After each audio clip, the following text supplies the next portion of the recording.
Speaker Jon Waterhouse.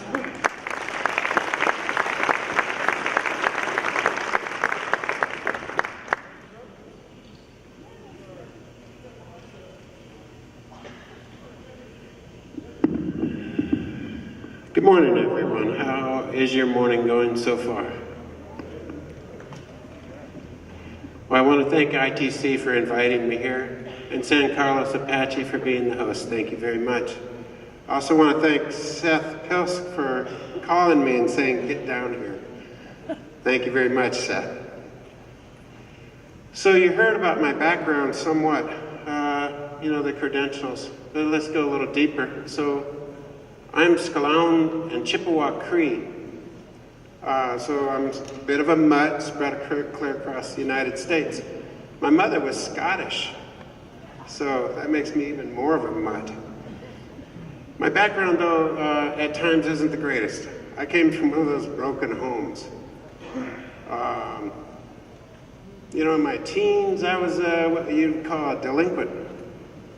I ended up in some trouble with the law. That's how I ended up in the Navy. A judge gave me a choice. Go in the Navy or go to prison. So I was one of those kids. The person you don't want is your son. I don't tell our youth this other than I tell them, I didn't finish school. I only finished the 9th grade. But I do tell students that you can change your stars. You do not have to stay there at that 9th grade dropout level. You can change that. It's up to you, and you can move on from there. I have the great privilege these days to talk to many youth, and that is definitely my message to them. So let's talk about everything you heard here in this introduction. We'll start with my wife for a second. I'll introduce her. She's somewhere around here taking photographs, so everybody just smile, please.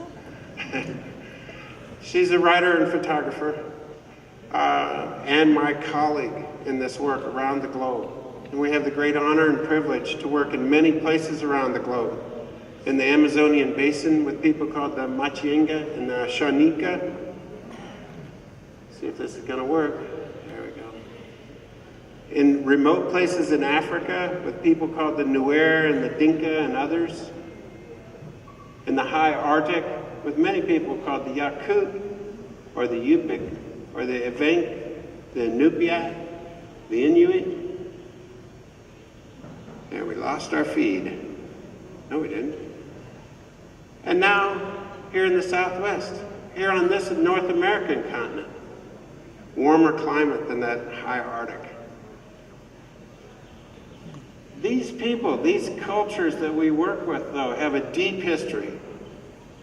They say it goes back 10,000 years. That's not right. That's only on maybe some researchers' words about this continent, 10 or 15,000 years. It goes back much deeper than that. It goes back tens of thousands of years. That's indigenous people. We find people that had technology that matches what we have today. It was just in their time. These people thrived in the areas where they lived. A great friend of mine says to the researchers that come to visit us in our world, do not think of these people as broken versions of yourself. They are not broken. They have thrived in these environments for thousands of years.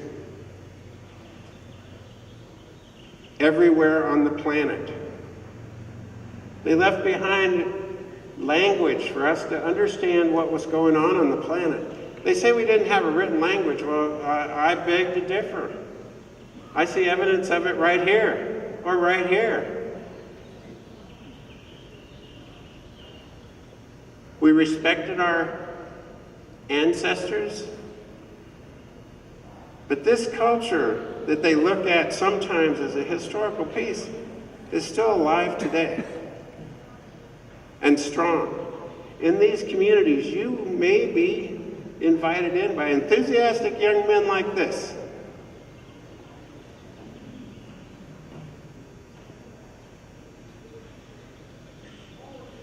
But these are people that truly live with the rhythm of the world. Some of you from here might recognize who that is. They understood these rhythms of nature. They worked at one with these environments. They understood that this community made this place strong. In food gathering, in community gatherings, you had to have community. They understood the rhythms of the rivers, enough like on the Yukon here, to create fish wheels to catch the fish, to provide for their families the sustenance they needed throughout the year. These are technologies that are still in use today. Or our brothers and sisters, the Hawaiians, that roughly 1,000 years ago created huge fish ponds. This one's roughly 800 acres to provide sustenance for their communities. These are Polynesian people who ruled the oceans, and they understood them intimately. This very vessel here, the Hokulea, right now, is on a round-the-world 4-year cruise using traditional navigation. No GPS, no compass, just a traditional navigator finding the way. Technologies that match today, even our attempt today to go to Mars. In their day, it was the same thing. Can you imagine getting in your boat from New Zealand and going all the way to Hawaii, not knowing where you're going, but finding Hawaii and settling Hawaii? Amazing technologies. These were recorded in music of the cultures, in song by like these young singers from Siberia, or in dance, like this young man from the Yukon territories. It's a culture where responsibility may start a little early. This young man here is 10 years old. He has responsibility of 300 of those reindeer every morning before he goes to school. Let's see, taught to him by his father, though, and his grandfather, who have great hopes for his future. Are these great kids? These are my machete girls that live in the Amazonian basin that are going out together in the jungle. Now, I'm pretty sure here in the United States, somebody'd call Child Protective Services. Those are pretty big machetes. But they've been taught to use them by their mother and their grandmother. And their responsibility is to collect the fruit from the jungles of the Amazonian basin every day. These are people who still respect their elders. My wife and I were at a gathering up north, and this one fellow, he was about 75 years old, and he says, you know, I don't understand white people. He says they put their elders in old folks' homes and never go visit them.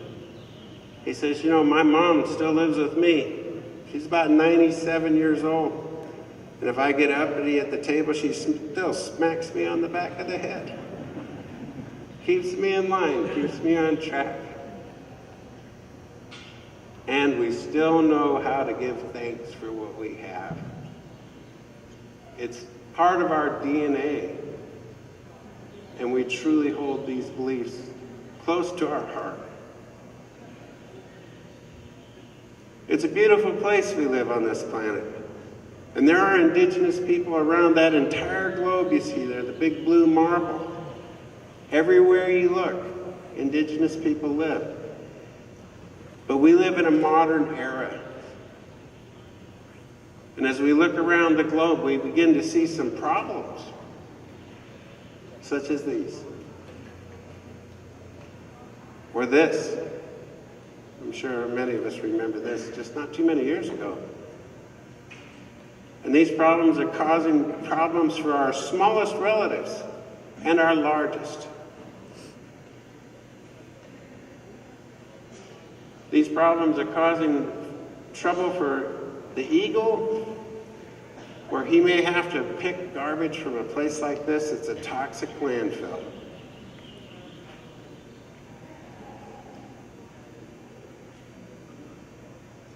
Or this.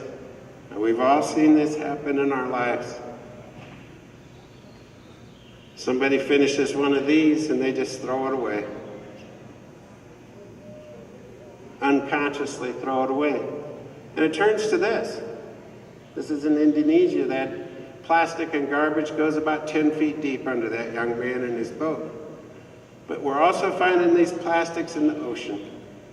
They now tell me that for every cubic liter of water, you can find plastic in it, in the entire ocean. Now, how big is that?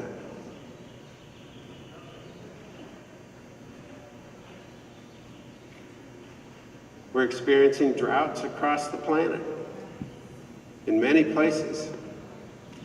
I understand California had some real trouble this last year. In other places of the world, though, it's beginning to cause food shortages.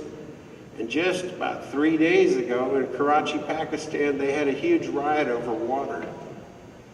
The city of Karachi, Pakistan could not provide enough water to the citizenry, and there was a huge riot. These are big troubles. And we as Native people have been giving it a lot of thought. I know we do, because we are connected to that nature. Just like you guys said, if we take off our shoes now, we can get right in there and feel it. Many Native people gave this a lot of thought. And along the way, there's become a project that's trying to address some of this and make things better. And it's involved many, many people. My small part of it was to put a probe on the back of that canoe and go out and take water quality samples. We went down the entire Yukon River, and on that trip, we created a water quality monitoring profile of that entire river system at the river's speed. Because I can tell you for sure, in a canoe, you're not going to go faster than the river. You just don't have big enough arms. It took a few months.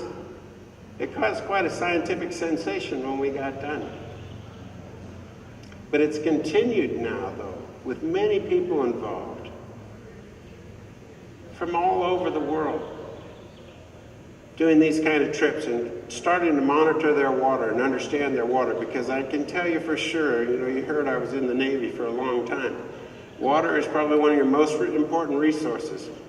Part of my naval career, I was a survival instructor. And I can tell you for sure, 6 or 7 days without water, you're gonna die. Human physiology demands it. You have to have water. Well, this program now is expanded, and there are people involved from around the world with education of our youth and how to take care of these natural areas. This is very important because they're our future. But also the adults. To understand the natural world from our perspective, using modern scientists, of course, but from our perspective, so people can get a better feeling for how they're connected to nature. Including the youth, though, again, in the actual process of monitoring this, so it becomes part of them for their future. Teaching land management techniques. I hear you guys do a lot of that here at San Carlos. That's awesome. But also the cleanup of the places that have been damaged. Looks like a frightening suit to wear, and for the things you have to deal with when you're wearing it, it is. It's for hazardous waste removal. But as we think about that, though, we need to document what we're doing. And what I mean is from our elders. We need to listen and really document what they're saying. Every time, and we all know this, every time an elder passes, we lose an entire library of knowledge. So part of this program has started the very process of not a white researcher, and I'm not beating up white people, honest. They're some of my best friends. But indigenous people around the world tell us they do not want another non-native, non-indigenous researcher documenting them. They want to do it themselves from their own perspective. They're their best storytellers. They know their story the best of anyone. Giving them the tools and the processes to do that and being able to share it with people across the planet is truly inspiring. Using some of the latest techniques and equipment to talk to people like Chief Augustine here in the Amazonian Basin about how the world is connected together. Including the youth, though. Every one of us has one of these smart devices, one of these smartphones, and across the planet there's one word that everybody knows. It's called selfie. It doesn't matter what language, everyone knows that word. And bringing that technology to the elders so they can share with the youth. And truly listening when we sit with these people about that connection to the planet, our responsibility on this planet. Like Norma here. Can you imagine? Norma is 90 years old, and we all recognize the four-wheeler she's on. She's the fastest four-wheeler driver I know. But she's 90 years old, and when I can sit with her, she can tell me about listening to her 90-year-old grandmother when she was 10 years old. And her 90-year-old grandmother is relaying what she listened to from her 90-year-old grandmother when she was 10 years old. I am floored every time I listen to Norma of the things that I learned.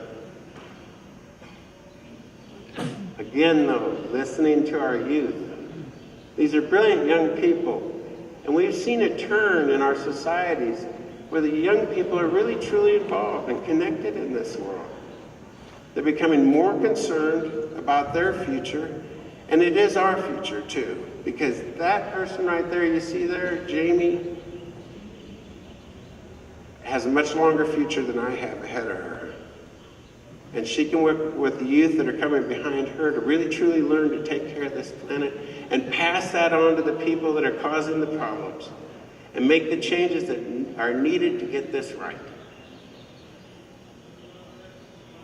So let's think about this for just a second. This is in the territory where this comes from, this is called an inukshuk. Well, let's stop and think. What does some of this cause?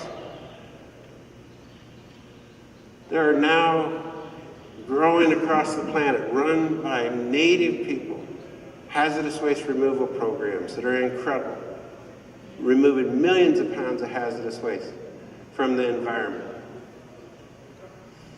There are water monitoring programs across the planet that Mary and I have had the great honor and privilege of being involved with here and there across the planet, and then there are other ones that we haven't even met yet that native people are doing to create their own version of how things look on this planet from their perspective and share it with the modern world to get this place back on track. We've seen the damage. We know the problems are out there. There's no reason to wait for a government to make a decision. We can make that decision. If we decide next week there's a polluted river over there and we're going to clean it up and monitor it, nobody's going to tell us no, I don't think. I think they're going to agree and say, let's do that. Let's get together. So this is people coming from across the globe, coming together to do what we're talking about here.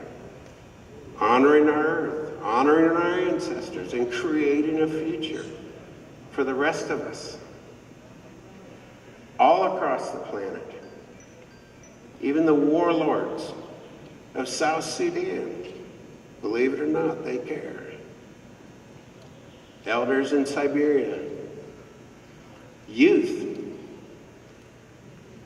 caring about their planet, coming together, and even my little friends in nature. If everyone will indulge me for a minute, let's stand up. Here, we're going to have some fun. Come on over here. want to step right up to the front of the stage? So, all of this is causing great happiness everywhere. Because it is a new era. It's a vision of a planet where things are working together as we, as Native people, know they should. Great happiness. And as I mean coming together, stand up like this. This is true connection. Go ahead and find somebody next to you and really connect with them. Don't be afraid. You're going to be touching somebody you've never touched before. Oh my God. Now this is real connection. This is real energy. This is really, truly people coming together. Can you feel that energy, folks? It's in you. And look at this, if we get this right. Now comes the fun part. You hold the microphone. I'll talk into it. If we can get this right, check this out. If we can get this to work.